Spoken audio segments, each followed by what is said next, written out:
Vamos falar sobre Oriente Médio. O exército de Israel começou uma operação terrestre limitada no sul do Líbano. A incursão acontece após horas de ataques aéreos em território libanês. Nesta segunda-feira, o exército de Israel declarou zona militar fechada em torno de 3 cidades no extremo norte da fronteira com o Líbano. Isso significa que nenhum civil está autorizado a entrar nessas regiões. A CNN relatou que forças especiais israelenses já realizaram pequenos ataques por terra em território libanês, como preparativo para uma potencial ofensiva.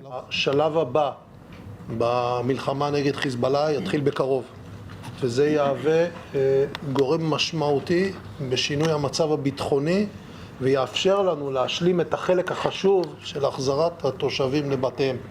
את זה אנחנו נעשה, וכמו שאמרתי כאן לפני חודש, אנחנו נעביר את מרכז הכובד.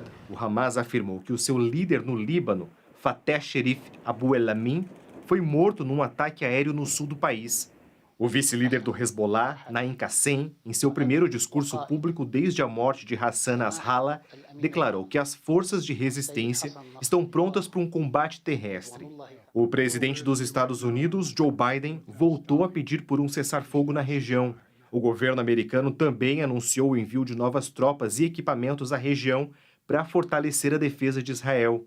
Até o momento, cerca de 1.000 pessoas já morreram no conflito, de acordo com o governo libanês. E 1 milhão de pessoas precisaram fugir de suas casas.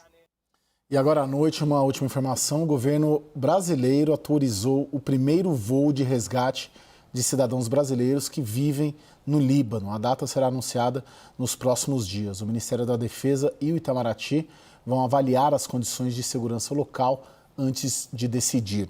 Hussein, o quanto que essa incursão de Israel sobre o Líbano vai escalar para uma guerra regional, por exemplo? Ou ela vai gerar ali num curto, médio prazo um cessar-fogo, né? Uma redenção, vamos dizer assim, entre aspas, do Líbano e do Hezbollah? Bom, o que está claro é que o Netanyahu quer uma guerra regional. E ele enxerga no imobilismo do governo Biden um vácuo de poder. Existe um vácuo de poder real nos Estados Unidos. Nesse entre agora, no último mês, até o processo eleitoral. E ele sabe que os Estados Unidos, uma vez Israel esticando a corda ao máximo, ou os americanos apoiam, ou se os americanos não apoiarem, isso enfraquece a administração Biden e favorece o Trump. O Netanyahu, com essa operação terrestre e com a sua estratégia de ir desmantelando a infraestrutura operacional do Hezbollah e liquidando a cadeia de comando, ele está em busca não de resolver o problema securitário de Israel. Ele está em busca de, essencialmente, conquistar vitórias políticas. Essas vitórias políticas dão fôlego para ele permanecer no poder e de se fortalecer por enquanto, até esse vácuo de poder ser preenchido. Ele sabe que o Irã não tem condição de ir para uma guerra regional no momento. E ele sabe que o Hezbollah não quer uma guerra em larga escala com Israel. Porque se o Hezbollah quisesse, o Hezbollah tem os artefatos balísticos, supersônicos e hipersônicos para alvejar Tel Aviv, não apenas bases militares, como eles vêm fazendo até o momento, mas alvos civis, como Israel tem feito. Mas eles têm evitado, justamente para não dar pretexto ao Netanyahu, para ele se vitimizar e instigar uma guerra regional e forçar os Estados Unidos a entrarem. E por que eu estou desenhando todo esse arco analítico? Para dizer o seguinte, que os iranianos têm interesse na vitória da Kamala Harris.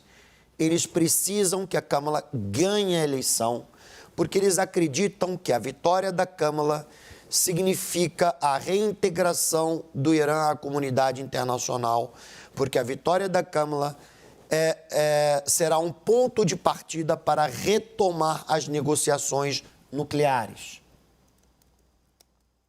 Esse é o ponto-chave. E que qualquer ação do Irã de elevada proporção bélica pode arruinar e fortalecer o Trump e pode servir para o Netanyahu municiar eleitoralmente o seu aliado nos Estados Unidos. Razão pela qual os iranianos, neste momento, têm aguentado e aceitado todos os golpes de forma silenciosa. Porque o Netanyahu está pensando no curto prazo, de forma tática, enquanto os iranianos têm pensado de forma estratégica, apesar de todas as perdas. Consequentemente, esse pensamento iraniano ele tem refletido na própria conduta do Hezbollah. Agora, a incursão terrestre tem uma lógica muito própria.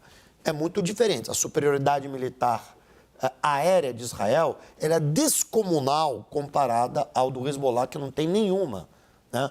Agora, o combate terrestre ele obedece a uma outra lógica, né? Serão combates do ponto zero, curta distância, em que a superioridade tecnológica perde muito de sua importância. Entra outros componentes mais relevantes, como conhecer a dinâmica da topologia do terreno, ter os equipamentos necessários para operar dentro de uma lógica de mobilidade muito rápida. E aí, Israel, com essa operação terrestre, ela objetiva o quê? Se ela objetiva destruir a infraestrutura militar do Hezbollah, quer dizer, ainda existente no sul do Líbano, ela comete um erro de avaliação, porque ela não vai conseguir se consolidar no território, porque para ela se consolidar no território, ela tem que, para desmantelar isso, ela tem que estar preparada para uma campanha militar de mais de um ano. Você concluiu, desculpa. De mais de um ano. Então, de mais de um ano, estamos falando de 2 anos. Se com o Hamas essa campanha militar dura um ano, para ela se enraizar e consolidar posições no território libanês, estamos falando de uma campanha militar pelo menos de 1 ano para 2 anos, para ela desmantelar essa infraestrutura. Esse é um ponto, do ponto de vista militar. Segundo aspecto, seu objetivo é fazer o Hezbollah recuar para o norte das linhas do rio Litani. Isso não gera segurança para Israel, porque o Hezbollah terá a capacidade de lançar seus foguetes de outras partes do território libanês contra o norte de Israel. Então, é preciso entender ainda qual é o objetivo estratégico do Netanyahu. Na minha opinião, o objetivo imediato é tentar obter uma vitória política, tentar forçar o Hezbollah e o Irã a ter que reagirem de forma desproporcional, atacando alvos civis, para que essa guerra possa ser desencadeada em sua dimensão regional. Lorival, o que dá para prever? Bom, as próximas horas vão ser muito reveladoras, porque até aqui o Hezbollah ele preservou o seu arsenal, né, para, no momento em que Israel estava fazendo bombardeios em grande intensidade, se o Hezbollah, né, começasse a tentar disparar mais projéteis, revelaria as posições desses projéteis e Israel degradaria mais ainda o arsenal do Hezbollah, porque Israel tem a superioridade aérea ali muito clara, né? Pode haver também problemas de cadeia de comando. A gente não sabe até que ponto todos esses assassinatos de comandantes do Hezbollah romperam a cadeia de comando, né? A gente não tem essa visibilidade. Bom, agora no terreno, ali onde o Israel está entrando, tem muitos combatentes, eu conheço aquele terreno, estive lá, conheci combatentes que têm muita experiência e muito conhecimento do terreno. Então, não haveria dificuldade para os combatentes do Hezbollah de montar ali uma resistência forte e causar baixas muito substanciais às forças. Eles conseguem isso agora, neste momento, Louro? Sim, em guerra de guerrilha, corpo a corpo, sim. Como o Hussein falou, a superioridade de equipamento de Israel perde a importância na guerra de guerrilha, né? Corpo a corpo, e ganha importância o conhecimento do terreno. Né? Eles estão na casa deles, eles estão lutando dos lugares que eles vivem, passam o dia a dia, vivem lá e tal. Então, por isso é que vai ser importante ver como o Hezbollah vai responder a essas incursões israelenses. Existe a possibilidade do Hezbollah preferir recuar e esperar um combate aproveitando mais a profundidade ali estratégica que o território libanês lhe fornece. Mas se o Hezbollah não em algum momento não resistir a essa incursão israelense, realmente não ficará caracterizada uma ruptura muito importante na cadeia de comando e na disposição, no moral, né, na disposição de lutar. O Hezbollah não costuma ter problema de moral, né? Assim, moral no sentido militar da palavra, né? Eles acreditam que eles estão numa jihad, né, numa luta em prol de Deus e tal. Então, a morte do Nasrallah, por exemplo, não levaria a esse tipo de problema. Mas, então, é provável que Israel, ao fazer essa incursão, tenha um custo bastante elevado, um custo militar elevado. Agora, interessante, eu quero pôr isso para os dois, de certa maneira, no pouco tempo que nos resta, de como o humor da população israelense, da política israelense muda em relação à incursão ao norte, em relação à incursão a Gaza, né? O Netanyahu conseguiu galvanizar esse sentimento, pelo menos pelo que eu leio na imprensa israelense, né? De ter um apoio para lutar contra o Hezbollah maior do que o apoio contra o Hamas. Não, o fato é que o Netanyahu contra o Hamas, na verdade, ele não obteve nenhum resultado.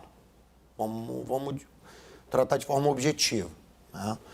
Ele basicamente transformou Gaza numa região inabitável, um cemitério, com um custo de baixas muito alto para Israel, de 40 e tantos mil civis mortos, a maioria crianças e mulheres. Isso se converteu contra Israel e contra a comunidade judaica no mundo inteiro, um risco para todos. Tá? Isolou o país no mundo, e o resultado está aí no discurso na Assembleia Geral da ONU, em que mais de 70% dos países abandonaram a sala de conferência, inclusive os Estados Unidos, não tiveram presente durante o discurso dele. Quer dizer, é um gesto de protesto, pode alegar o que se quiser. Saíram porque tinha uma reunião urgente, o fato é que eles podiam ter deixado, entendeu, o servente de café ali sentado, entendeu? Não o deixaram. É um gesto claro de protesto. Então, e o objetivo era o quê? Resgatar os reféns. E não resgatou. E foram várias rodadas de negociações, em que ele só queria ganhar tempo para melar as negociações, para prolongar a guerra até o período eleitoral americano. Quando ele chegou num ponto que não há mais o que destruir em Gaza, e faltavam 2 meses para a eleição americana, ele decidiu focar no norte do país, levar para o Líbano para tentar deflagrar uma guerra de grandes proporções. Só que uma guerra de grandes proporções, ela precisa ter impacto. E qual é o impacto que ele entendeu que seria mais estratégico e humilhante para o Irã, para o Hezbollah? Eliminar a cadeia de comando. E ele tinha a superioridade, como disse, tecnológica, mas de inteligência também, para identificar onde estão esses líderes e eliminá-los. O que isso muda, como o Lorival estava dizendo? Na moral do Hezbollah, não muda muita coisa, né? Porque se houvesse, de fato, uma desestruturação completa e esse é o grande erro de avaliação que está se fazendo, provavelmente terceira linha de comando, quarta linha de comando, o que sobrou, teriam despegado os foguetes balísticos, hipersônicos, etc., e já teriam lançado, depois da morte do assassinato do Nasrallah, contra Tel Aviv, contra Dimona, contra outras regiões. E não fizeram. Deixa eu só ouvir só o Lorival sobre isso, porque a gente tem menos de um minuto. Lorival, desculpa. Qual é a pergunta? A pergunta é essa diferença da incursão ao norte com o sul e como Netanyahu está conseguindo galvanizar esse sentimento em Israel a seu favor. Não, é porque existem a maior pressão da opinião pública israelense é com relação aos reféns. São 100 reféns que Netanyahu não priorizou, é o que diz a opinião pública nas pesquisas, né? Porque ele não pode fazer um acordo com o Hamas, porque os ministros das Finanças e da Segurança Nacional e agora um novo ministro, Gideon Saar, não aceitam. Então ele não pode, ele cai se ele negociar. Então, já que ele não pode salvar os reféns, então ele partiu para um outro fronte, que é a segunda maior pressão social, que é 70 mil israelenses que tiveram que se deslocar do norte por causa disso. Então, garantir a segurança do norte passa a ser uma cortina de fumaça para o problema dos reféns. Mas é uma campanha também muito mais arriscada, muito mais custosa, mais complicada do que contra o Hamas. Mas os objetivos também são bem menos maximalistas. Ele se preocupou eu vou destruir o Hezbollah, ele não falou nada disso.